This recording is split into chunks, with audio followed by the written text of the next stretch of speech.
Remembering the Holocaust can be a painful memory, but for those who survived the Holocaust, sharing their stories is pivotal. It's a way to honor those who lost their lives and a way to ensure that painful past doesn't repeat itself. Anita Karl is a Holocaust survivor who lives right here in South Florida.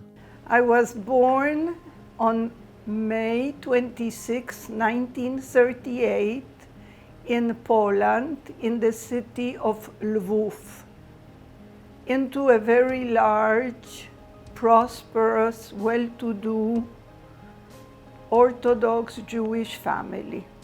Even though Anita was very young at the time of the initial invasion, she can still recount things that happened. But when I was 3 years old, the Germans came to Lwów.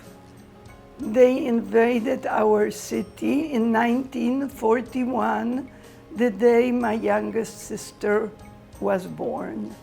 We were 3 little girls in the family. I am the middle one. Rules came out and regulations for the Jewish people that we would have 24 hours to move into a ghetto, abandoning all our properties and all our things, only allowed to carry a little suitcase. We were given a yellow stars of David to put on our arms or sew on our clothes. And this was a sign of things that were going to come. Anita recalls one of the scariest moments when she was living in the ghetto. The ghetto was a terrible place to be. My life, as free and independent as it was, and the only life I knew before, disappeared from one day to another. The ghetto was a man-made hell. They would attack people, and the Germans would murder them without any consideration or without any feelings. It is very important to notice the lack of humanity that they displayed. One day I was sitting with my little cousin playing in a piece of dirt when a German came with a bar of chocolate, and he showed it to us and he said, "Who wants this piece of chocolate?" My cousin outran me because we had not seen a piece of chocolate in over a year. And the German sat her on his lap. He took out the chocolate bar, gave it to her with one hand, and with the other he took a revolver and killed her. He got up, cleaned his pants, and walked away. This was a little girl of maybe 4.5 years old. What had she done to him? Where was his humanity? Where was his compassion? And the Germans made from our skins shade lamps. From our hair, they made mattresses. And from our bones, they made fertilizers after they were burned in the crematorium. From the 150,000 Jewish people, only 200 survived. And I am one of those 200 people that survived. Most of them, the idea was to eliminate the Jewish people. And they decided that the Jewish people were inferior to them. So anybody and everyone who was inferior to their superior Aryan race would not be allowed to live. They programmed it. They had engineers, architects who designed different plans on how most speedily and practically would be to eliminate. And they unfortunately succeeded in killing almost 11 million human beings, of which 6 million were Jews. Among the 6 millions, 1.5 million were little children. So they wanted to eradicate the Jews from the world eventually. This was their plan. Luckily, it was not successful. Anita's mother knew she had to find a way for her and her 3 daughters to survive. It was short of a miracle. When they decided to take the people from the ghetto to the concentration camps in those cattle cars, they would pack 100 people shoulder to shoulder in each cart. There was no ventilation, there was no bathrooms, there was no commodities, nothing. And they decided that the children would not make it. They would be a hindrance. They would cry, they would fall down, they would not be able to stand for several hours. So they decided to murder all the children under 12 years of age.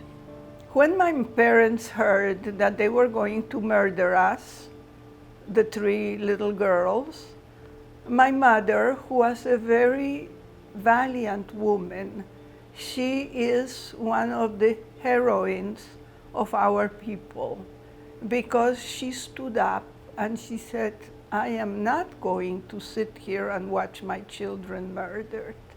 I must do something. And she talked with my father and her sisters that were still, some of them alive. And they told her, you are going into an open grave, because the moment you leave the ghetto, you have no papers, you have no IDs, you have no nothing. Where are you going? You will be stopped at the first corner and you will be shot. And she said, I will take the risk. Maybe God will be with me and I will not. I will be saved.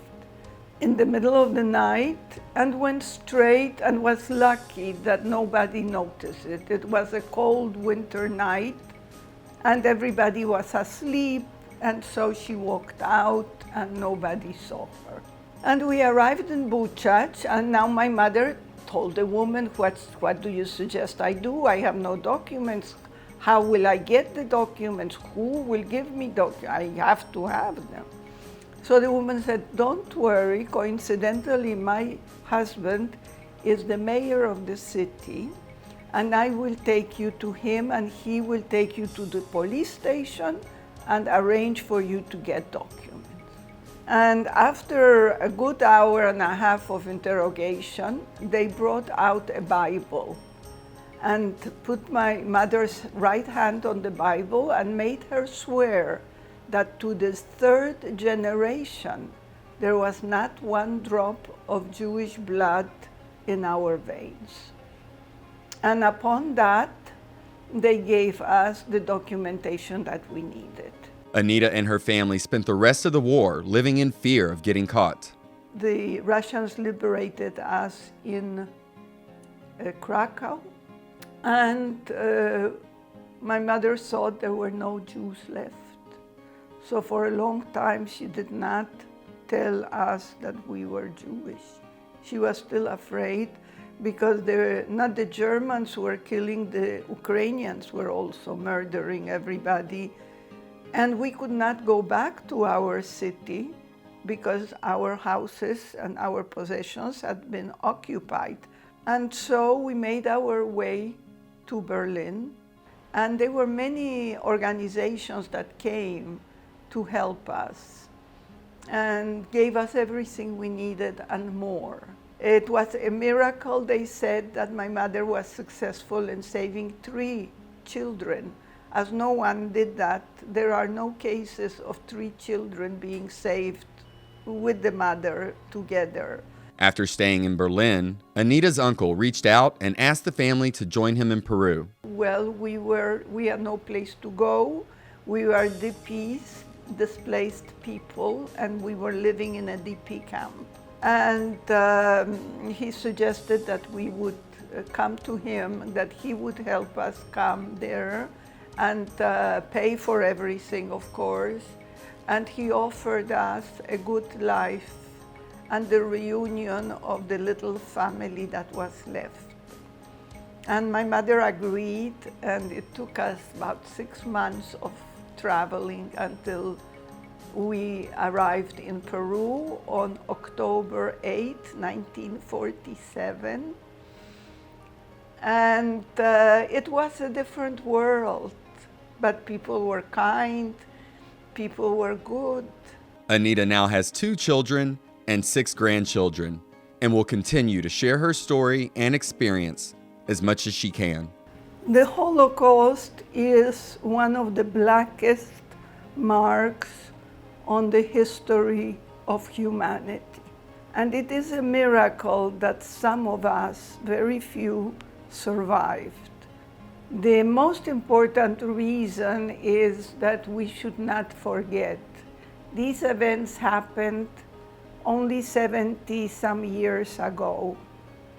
So it is very important that from generation to generation we tell the story and it will never be forgotten.